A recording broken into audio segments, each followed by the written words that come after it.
Alors bonjour à toutes et à tous, c'est un plaisir d'être là, un plaisir de réaliser cette vidéo pour vous. Et aujourd'hui je vous parle de cartographie des risques. Il me revient de plus en plus que des entreprises réalisent des cartographies des risques, mais que ces cartographies des risques-là sont impilotables pour le personnel. Alors quelles sont les causes qui peuvent emmener une cartographie des risques à devenir impilotable pour l'ensemble du personnel d'une entreprise? Il peut y exister plusieurs causes, mais aujourd'hui nous allons en retenir trois. Trois qui, en réalité, conditionnent la vie même de la cartographie au sein de l'entreprise. Alors, première raison pour laquelle les cartographies des risques peuvent être impilotables, c'est l'absence d'une politique de gestion des risques.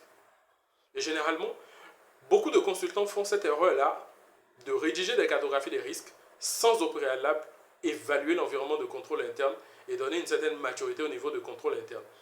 Parce que, qu'on le veuille ou non, la cartographie des risques, même si c'est un document, il fonctionne dans un environnement. Et cet environnement-là est balisé par ce qu'on appelle la politique de gestion des risques qui est définie par la gouvernance de l'entreprise. Donc, en l'occurrence, le conseil d'administration ou le comité d'audit. Et donc, sans politique de gestion des risques, la cartographie des risques peut ne pas être pilotée à bon escient. Donc, la politique de gestion des risques nous permet de savoir comment est-ce que de manière générale au sein de l'entreprise, les risques sont gérés, gouvernés.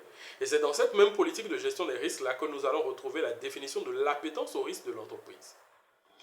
Deuxième faiblesse qui nous emmène à une cartographie des risques qui n'est pas pilotable, c'est l'absence d'un manuel de gestion des risques qui nous oriente sur les responsables des différentes tâches dans la gouvernance des risques au sein de l'entreprise.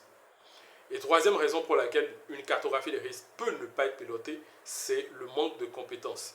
Si les agents ne sont pas assez formés, informés sur la cartographie des risques et la manière dont la cartographie des risques doit être pilotée, ils ne pourront pas le faire. Et donc si vous avez un défaut de compétences spécialisées en matière de gestion des risques ou un défaut d'information en matière de gestion des risques, forcément, les agents ne pourront pas piloter votre cartographie des risques. Donc, trois risques essentiels. C'est l'absence d'une politique de gestion des risques définie par la gouvernance d'entreprise, l'absence d'un manuel de gestion des risques défini par la direction, et enfin, l'absence de compétences spécialisées ou d'informations sur la cartographie des risques au sein de l'entreprise.